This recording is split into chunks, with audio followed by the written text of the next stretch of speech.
Okay. Hare Krishna. Please accept my humble obeisances. All glories to Srila All glories to Prabhupada. Srila Prabhupada. So we'll discuss Bhagavad Gita 1.1 with Ram Prabhu. Okay, so Drtarastra Vacha. Maybe you can repeat after me. Drtarastra Vacha. Drtarastra Uvacha. Dharma Chitre Kurukshetre. Dharmashetre Kurushetre. Samaveda Yuyutsavaha. Samaveta Yuyutsavaha.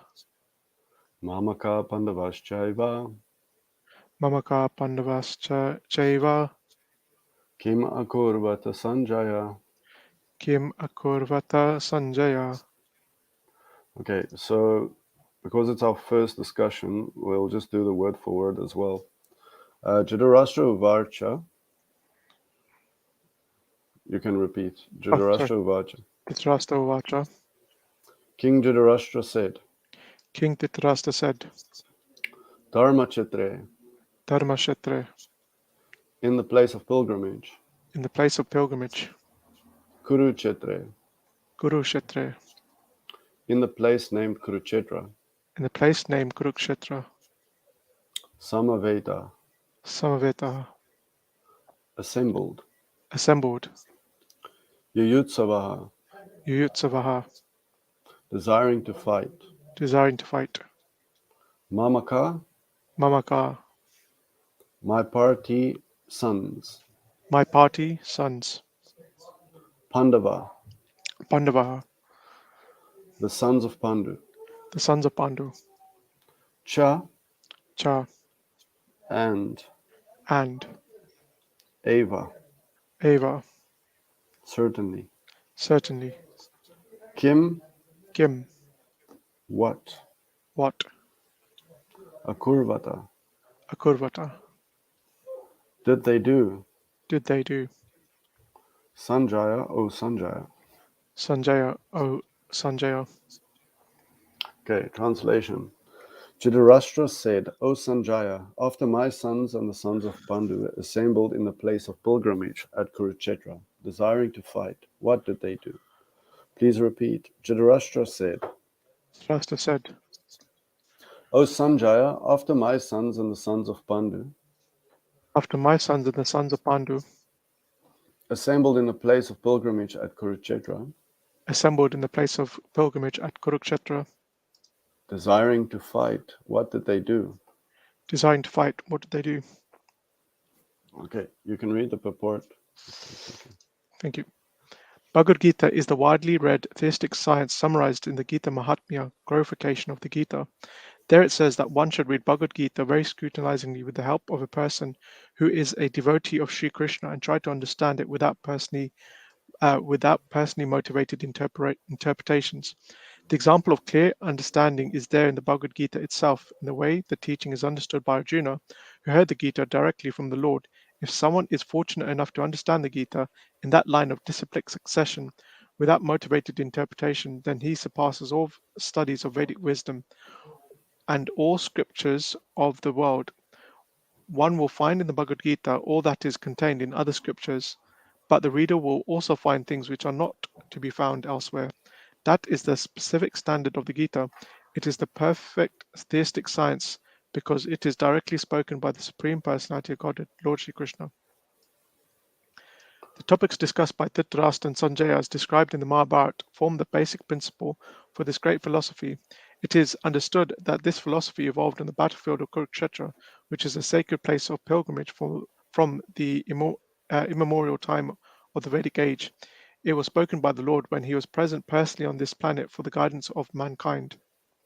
Okay, I'll read the next part. Thank Just you. so that okay.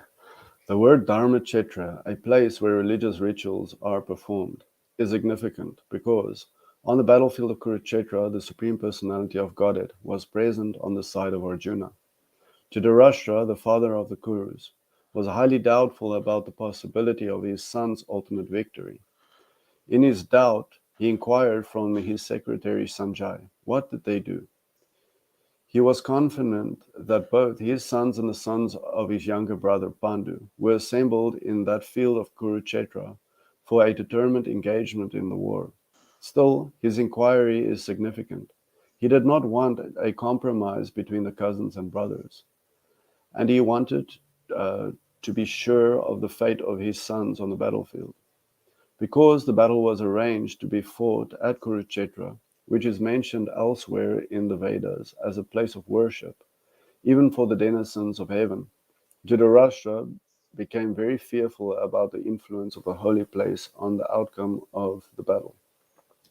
He knew very well that this would influence Arjuna and the sons of Pandu favorably, because by nature they were all virtuous. Sanjaya was a student of Vyas, and therefore, by the mercy of Vyas, Sanjaya was able to envision the battlefield of Kurukshetra even while he was in the room of Dhritarashtra. And so Dhritarashtra asked him about the situation on the battlefield. Both the Pandavas and the sons of Dhritarashtra belong to the same family, but Dhritarashtra's mind is disclosed herein. He deliberately claimed only his sons as Kurus, and he separated the sons of Pandu from the family heritage. One can thus understand the specific position of Dhritarashtra in the relationship with his nephews, the sons of Pandu. As in the paddy field, the unnecessary plants are taken out, so it is expected from the very beginning of these topics that in the religious field of Kurukshetra, where the father of religion, Sri Krishna, was present, the unwanted plants like Dhritarashtra's son, Duryodhana, and others would be wiped out, and the thoroughly religious persons, headed by Yudhisthira, would be established by the Lord. This is the significance of the word Dharmakshetra and Kurukshetra, apart from its historical and Vedic importance. Okay, Chai. So let's first go to the translation itself, just to understand the translation, and then we'll go into the purport, if that's okay. So Dhritarashtra said, O Sanjaya, after my sons and the sons of Pandu assembled in the place of pilgrimage at Kurukshetra, desiring to fight, what did they do?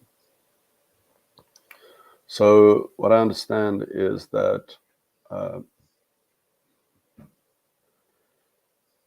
Dhritarashtra is speaking to Sanjaya. He's like opening the conversation, and Sanjaya is in his room with him, and yeah, Dhritarashtra he knows that Sanjaya has this mystical ability given by Vyasadeva, so that he can envision the battlefield. So he's just inquiring from him. These two opposing forces have assembled in the sacred place called Kurukshetra. So his question is, what did they do? Did they actually start the fight, or did they? What happened? What happened? You can maybe try to just reflect that then. So you're saying that Dhritarashtra, he's speaking to Sanjaya. You're explaining that why is it that Dhritarashtra is asking Sanjaya, because Sanjaya has been given this mystic ability to be able to observe what is happening in at Kurukshetra, and Dhritarashtra is asking Sanjaya as to what is taking place at Kurukshetra. Did I understand you correctly? Yes, you understood me Is perfectly. there anything else Is that that you'd like to add um, or change? no? That's fine for now. Is there anything that you would like to? Do you understand it differently, or is it fine for you? Yeah, just to add that Dhritarashtra is not only is he asking this question, like you said, but he's also revealing his mind and how he differentiates between the Pandavas and the Kauravas. Okay, so I'll just reflect that back to you. Yep.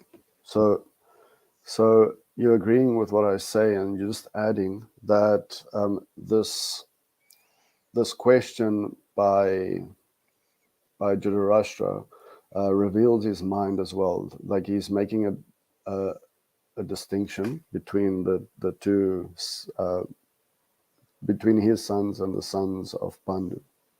So it kind of reveals his mind. Yeah, did I understand you? Yep. Thank you. That's okay. And Okay, would you if I like to can say add, anything? Yeah. yes, yep. Thank you. Thank you for giving me the opportunity. And what else is shown by this question? It also, although we don't know,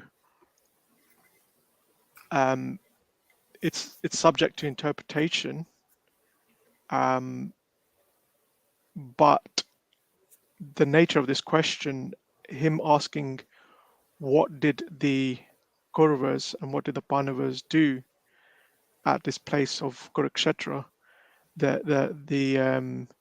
It seems as though it's a redundant question, um, and so it's showing there is some uncertainty in there's some uncertainty, there's some anxiety in Dhritarashtra's mind. We don't know what that is at this stage, but the fact that he's asking this question shows it's not a well thought out question. Okay. So you're saying that the question in itself is a little bit redundant, in a sense that um, we all know that when they are going to fight. So this question just raises a few uncertainties um,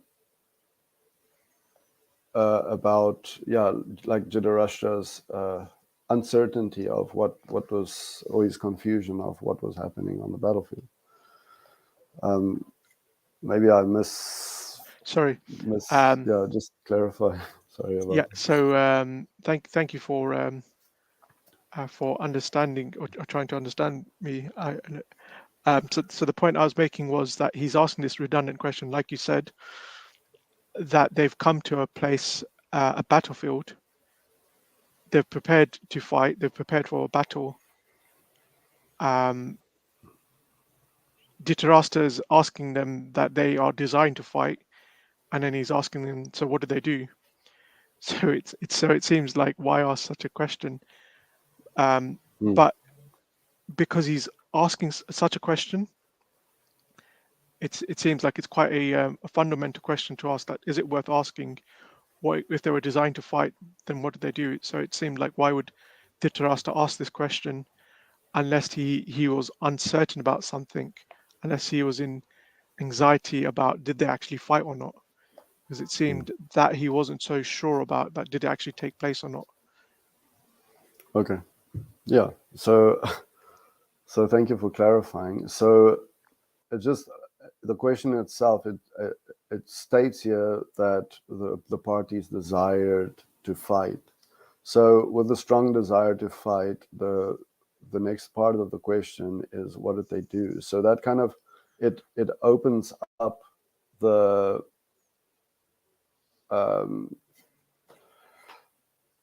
the possibility that it's not just a simple question. There is something that Dhritarashtra is worried about, Mm, um, that might have happened on this battlefield, some kind of influence or whatever, mm, that might have changed the desires of those mm, who wanted to be engaged in the fight. mhm, Did I mhm. understand you?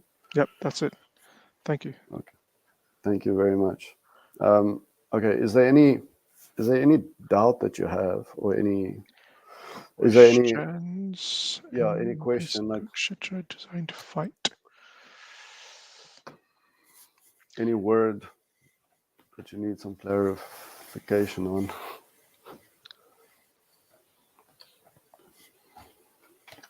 No.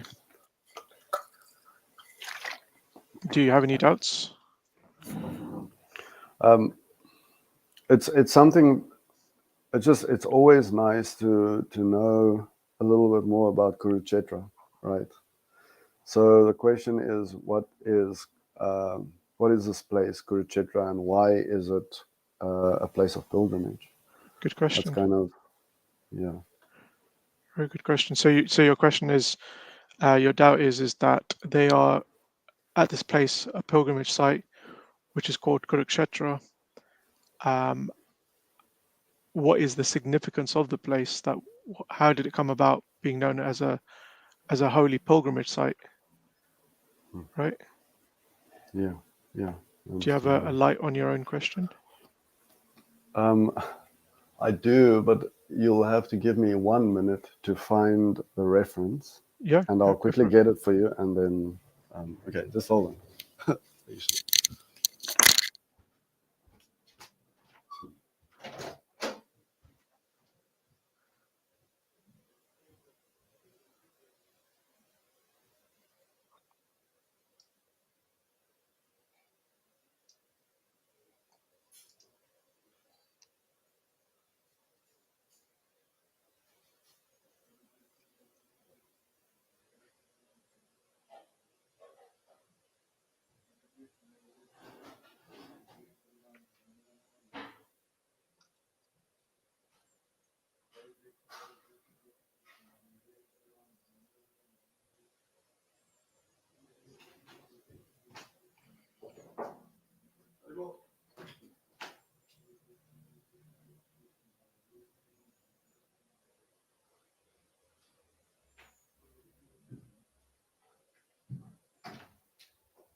I found one. Okay.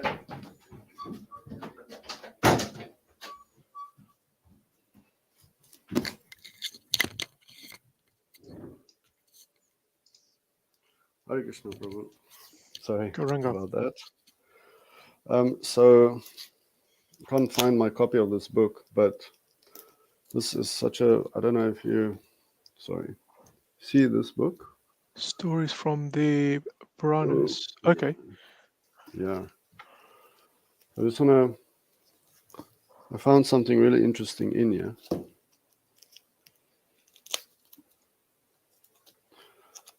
Let me just unwrap this gift quickly. Hmm. There we go.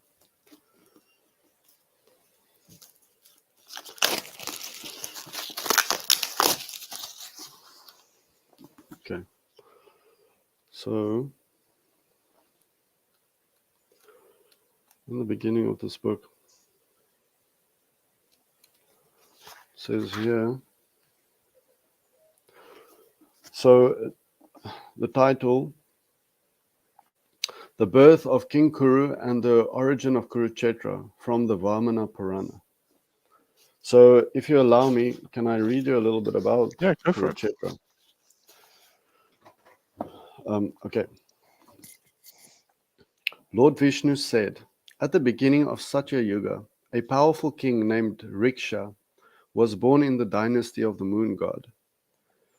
In due course of time, Riksha enthroned his son, Samvarana, when he was a mere child. So he enthroned him when he was a child. Vishishta Muni, the son of Varuna, was the king's priest and spiritual master, and he imparted to Samvarna the teachings of the Vedas and Vedangas. When his studies were complete, Prince Samvara went to the forest, leaving the affairs of state in the hands of Vishishta Muni. While hunting, Samvara came to a desolate forest named Vaibraja. There he became intoxicated by drinking wine, and thereafter, while wandering, he came to a delightful forest filled with all kinds of flowering trees. There were many apsaras sporting that heavenly forest, and among them one of the girls especially attracted Samvarana's attention. When the girl gazed at Samvarana, as he was intently watching her, both fell felt a longing for one another swell within their hearts. Indeed, the prince fell from his horse due to being excessively infatuated with the nymph. Seeing how the prince had fainted, some Gandharvas picked him up, and by sprinkling water upon him, they revived his consciousness. The girl also fainted. So both of them saw each other and they fainted. So it was a very, very strong kind of attraction in the Wow. beginning. Um, and her friends had similarly lifted her up after bringing her back to her father's house, sprinkling water upon her so that she regained her senses. Samvara, the son of Riksha, returned to his capital, Pratishtanapur, but all the while his mind remained engrossed in thought of the beautiful girl, who was named Tapati. Indeed, he could no longer eat his meals or sleep properly at night. When, by means of introspection, Vishishta understood how much Samvarana was enamored by Tapati, he rose up into the sky and entered the sun planet, where he saw the sun god seated upon his chariot. Vishishta offered him obeisance, or offered his obeisances to Surya, who offered his obeisances in return. While seated upon Surya's chariot, Vishishta looked as luminous as a second sun. After offering him arghya and other auspicious articles, the sun god inquired about the purpose of Vishishta's visit. Vishishta replied, O most radiant God, I have come to ask that the hand of your daughter be given to Samvarna. Please honor my request. The sun god agreed to give his daughter in charity to Samvarna. Thus Vishishta returned to his ashram, taking Tapati with him. The girl very well remembered the prince that she had become enamored with while playing in the forest. With folded hands, she said to Vishishta, O Brahmana, I remember the prince I saw in the forest as I was playing with my friends. His feet bore the marks of chakra, mace, and axe. His thighs were like the trunks of elephants, and his waist was very thin and decorated with three lines. His buttocks resembled those of a lion. His neck resembled a conch shell. His arms were very muscular and long, and a lotus flower marked the palms of his hands. The fingers on his hands and the toes on his feet were long and very attractive. His teeth were even and white. Indeed, he possessed all auspicious bodily characteristics, as I have learned by studying the scriptures. After considering all this, I have made up my mind that he alone and no one else can be the Lord of my life.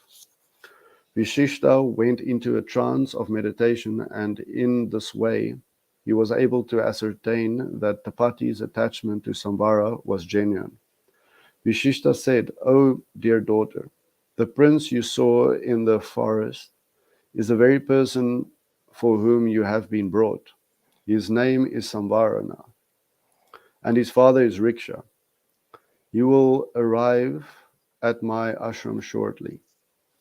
So it's a story of uh, the Moon Dynasty and the Sun Dynasty that came together on the earthly planet.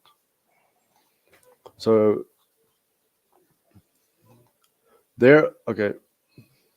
Thereafter, when Samvarna arrived at the ashram of Vishishta, he bowed down before the great sage, seeing Tapati before him. The prince was certain that she was the girl he had previously seen playing in the forest. Gazing into her large lotus-like eyes, he asked, O sage, who is this girl? Vishishta replied, This is the daughter of the sun god, named Tapati. Surya has offered her to you at my request, and that is why I have brought her here. You should now make preparations for your wedding. The marriage ceremonies were performed, and so Tapati began residing in the king's palace. In due course of time, she gave birth to a son named Kuru, having all the characteristics of a king, and he grew up very quickly. like a fire fed with ghee. So this is where King Kuru comes from the Sun and Moon dynasty, the the child of that marriage. Vishishta performed all the religious rituals on behalf of Tapati's son, including the sacred thread ceremony when the boy reached the age of 9. By the age of 24, he completed his education. At that time, Samvara began to think of Kuru's marriage, and after due consideration, the boy was married to Sodamani, the daughter of Sudama. Thus, Kuru and Sudama began enjoying the pleasures of married life within the bounds of Dharma, as outlined in the revealed scriptures. After some time, Samvara had his son ascend the royal throne to rule the kingdom. Kuru was a very able ruler, for he governed his subjects just as a father would raise his sons. Kuru came to consider fame to be a prime objective of life. Thus, to acquire fame, he began traveling all over the earth. In the course of his travels, Kuru came to Dvaitavana. There he saw the Brigu river, the daughter of Brahma, that had emanated from the Plaksha tree, after which Plaksha Dweep received its name. After bathing in the river, the king felt uncommonly refreshed, and he next went to the altar of Brahma at the holy place, Samanta Panchaka. Kuru got down from his chariot, thinking that he could attain great fame at that holy place. He made a golden plough and then yoked the bull of Lord Shiva and the buffalo of Yamaraj to his plough. At that time, Indra came to King Kuru and asked, "For what purpose are you preparing to plough this land?" King Kuru replied, "I intend to grow crops of austerity, truthfulness, forgiveness, kindness, purity, generosity, yoga, and celibacy here." Indra said, "O king, where did you get the seeds of these 8 things?" Saying this, Indra smiled and then suddenly disappeared. Lord Vishnu continued his narration. King Kuru began ploughing the earth, and indeed, this became his regular daily practice. One day, I also came there and asked, "O king, what are you doing?" King Kuru replied, "I am cultivating a great religion consisting of 8 limbs." I, Lord Vishnu, further inquired, "Where are the seeds to be planted?" King Kuru replied, "They are within my body. I requested, give me the seeds. I will assist you by planting the seeds as you plow." So it's basically it seems like um, it's a connection between King Kuru and Lord Vishnu, and how King Kuru uh, was desiring to cultivate the planet Earth with all the good qualities, like um, all these good qualities: austerity, thoughtful, truthfulness, forgiveness, kindness, purity. So it's the Satya Yuga, and these are the qualities that need to be cultivated on the Earth planet. So Lord Vishnu decided to assist him in generating this kind of culture on the Earth planet. So the king stretched out his right arm, and I immediately cut it into several thousand pieces with my chakra, and then gave them to you, the demigods. When the king stretched out his left arm, I also cut it to pieces with my chakra. The king then offered both his thighs, and I cut them to pieces as well. At last he offered his head, and being pleased with him, I requested him to accept a benediction. King Kuru said, "May this land that has been plowed by me become celebrated as a holy place of pilgrimage. May whoever bathes here and may whoever dies here attain a great reward in their next life. May fasts, charity, japa, fire sacrifices, and all other pious acts performed here, and even evil deeds, bestow incomparable benefit. By your grace, may this place be named after me, Kurukshetra, and may it become a place of residence for you, Lord Shiva, and the other principal demigods. I nodded in agreement and then said, O king, I benedict that you will attain a celestial body and then return to my supreme abode in the spiritual sky. Your fame will be everlasting and grand sacrifices will be performed at this holy place. I then appointed the demigod Chandra, the serpent Vasuki, the Vidyadhara son Kukarna, the demon King Sukeshi, and Mahadeva as protectors of Kurukshetra. They do not allow sinful persons to come to Kurukshetra and bathe here. In the center of Kurukshetra is a place known as Pritudaka. From that place, a holy river flows toward the east, and it was there that in the beginning of creation, Lord Brahma had created the five gross elements, as well as the moving and non-moving living entities. So, yeah, Kurukshetra, by this explanation, has a lot of significance. Are you still there? Yeah, I'm still here. Oh, Yeah, it is. Yeah. Yeah, it's a little bit. It's much to try and grasp him plowing land for all these qualities and Mm-hmm.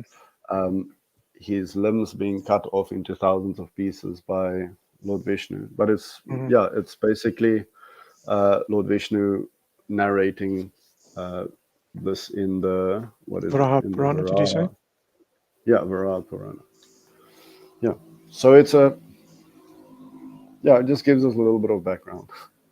Sorry for taking a lot of time in that, That's but okay. it's good to know, right? Thank I you for I sharing. thought it was very interesting when I saw it. Okay, so that's Kurukshetra. Would you like to? Should we go on to the? We've got like 15 minutes left. Yeah. Do you do insights as well as what ifs and I forget the last thing that Mataji used to do? Insights are like what you had just insights are if there are other references which are related to this. I don't know if Yeah, Mataji would do that with you or she wants us to do that. yeah. If there's anything, any insight that you might have, this is the evidence that I found. Is there anything that you would like to add to the question of what Kurukshetra is, or Not is that? specifically um, to the place of pilgrimage. I mean, I think you covered that. Hmm. I was thinking, are there any other sources related to this verse or that explain more about this verse or um, for instance, I would say this is an insight as to Dhritarashtra's thinking that he asks that he's saying to Sanjaya that they are desiring to fight. What did they do? And there is there's a reason why Dhritarashtra is asking this question, and Srila Prabhupada answers that in the second. Is it the second or the third? Where is it? I did read it. A few sons.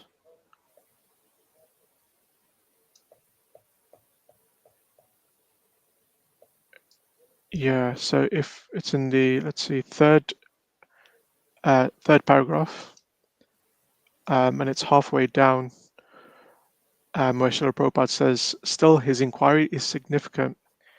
He did not want a compromise between the cousins and the brothers, and he wanted to be sure of the fate of his sons on the battlefield. And then furthermore, it says, Dhritarashtra became very fearful about the influence of the holy place on the outcome of the battle. He knew very well that this would influence Arjuna and the sons of Pandu favorably because by nature they're all virtuous. So there's a lot. So Srila Prabhupada is explaining what Dhritarashtra is thinking about, the fact that that the battle is taking place at Kurukshetra, which is a holy place, and which favors those who are also religious. And he had this worry that what happens if they assembled and they compromised, what if they discussed it and found a peaceful solution? And I think at that point, Dhritarashtra, he didn't want that. He just wanted the kingdom, and he wasn't bothered about what the consequences were to get that land. Okay. Land being the kingdom, not just Kurukshetra. Okay. So I'm going to just try and reflect that, and if I added something by mistake, you must just let me know, and maybe, yeah, just correct me. So you're going back to the question, and the question of Dhritarashtra, that Dhritarashtra asked, what did they do? So what's mentioned later on in the purport is that the sons of Pandu, the Pandavas, were virtuous by nature, and this definitely would have a beneficial effect on the Pandavas. But then also the place itself might have a transformative effect on the Kurus themselves. So there's a little bit of doubt what happened on the battlefield. But Dhritarashtra was not really worried about these things. He just wanted the fight to happen and the land to be usurped back into like his control. So that was his mindset. So did I understand you? Most of it. Just to clarify two things. So just going by what Srila Prabhupada has said in the purport. So you understood me correctly that this is a holy place and it favors the Pandavas. And I don't see Srila Prabhupada saying that would have, because it's a holy place and it favors the Pandavas, that it could change the outcome. It could have a peaceful outcome. I don't believe that was mentioned in the purport. That was one thing. And the second was that this was something that was worrying Dhritarashtra. As Srila Prabhupada says, Dhritarashtra became very fearful about the influence of the holy place on the outcome of the battle. So that was something that the two things that were on his mind, and the reason why he asked such a like I said, a redundant question. Like itself, what's it called? Yeah, it just seemed that there was no need to ask that question because the that's what they were going to. That's what, as we said, that's what they are going to do. They were going to fight, but still, he was worried that they were going to compromise, and he was worried that being on a holy land, it's going to favor the Pandavas. Would you like to try and Okay. understand me? Yeah. Yeah. So just for me, clarification. Yeah. The fact that the Kurus would be compromised, right? Is that what you? So you're wondering what exactly is going to be What? compromised? Yeah. What do you mean by Compromised, yeah. So compromised? my Yeah. understanding is, when I looking at what Srila Prabhupada is talking about being compromised, where was that? He did not want a compromise between between the cousins and the brothers. So as we know in the Mahabharata, that there were several times where there were different um, different sort of, and there were different negotiations. One of them was that the Kauravas get half the kingdom and the Pandavas get half the kingdom, and then eventually it just boiled down to that. How about that? Fine, forget it all. Kauravas get to keep most of the kingdom, but all the Pandavas want um, is I think it was 5 villages, Mm. Yeah. and that way, because it's their dharma as Kshatriyas, that they must rule. So if they don't have a kingdom or a land or a village to rule, it's a dharmic. So they said that, can we just have that then? If you're not willing to work with us, if you're not willing to be open to negotiations, and just how about 5 villages? And as we know, famously, Duryodhan turns around and says, "I won't even give you as much land as you can fit on a pinhead." Mm. So he rejects it all. So again, so Dhritarashtra's sort of like thinking, okay, is this what will happen if both them, they come together? Will there be sort of some sort of sentiment between them? Will someone, come in at the last minute and says, no, this is wrong, we shouldn't fight, let's find another Okay. alternative? He wanted it that, um, yeah, he just wanted the land at whatever cost. Okay.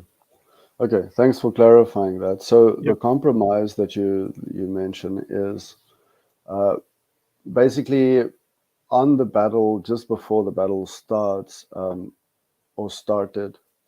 Uh, there could have been an influence that kind of swayed the parties to an agreement that would have not been desired by Dhritarashtra. Mm, So it could have been, yeah, just getting back to sharing the land mm, in some kind of way. mm. Um, but that is not what Dhritarashtra desired at that moment. So that's why he had this question: did they compromise, or did they actually engage in the battle? Yep. Okay, Yep. You understood me correctly. Thank you. thank you for aligning me a bit. Okay, so let's start with the first sentence, if that's fine. Or do you have anything else that No, you would that's like it. to say? Okay, so um, would you like to do the first sentence? Of the purport. Yes, yes, Yep. Okay. yes. Are we okay for time? Because I do need to finish at We've 6:30. Yeah. yeah, we've got 5 minutes, but maybe we can just stop here Okay. because there's 5 minutes left, and then we can Yeah, I next think time we that's fair. can start with From what the we've got. purport. Yeah. Perfect. Yeah. Perfect. Okay. Thank you Well, so thank much, you. bro. Thank you for arranging this. No, thank you so much. Sorry, I'm also a little bit not so well practiced, but it's good to do these discussions so we can get more proficient at it. But thank you very Yes. much. It was very nice. Thank you, bro. Hare Krishna. Hare Krishna. Hare Krishna. Thank you. See you next week. See you next week. Hare Krishna. Hare Krishna.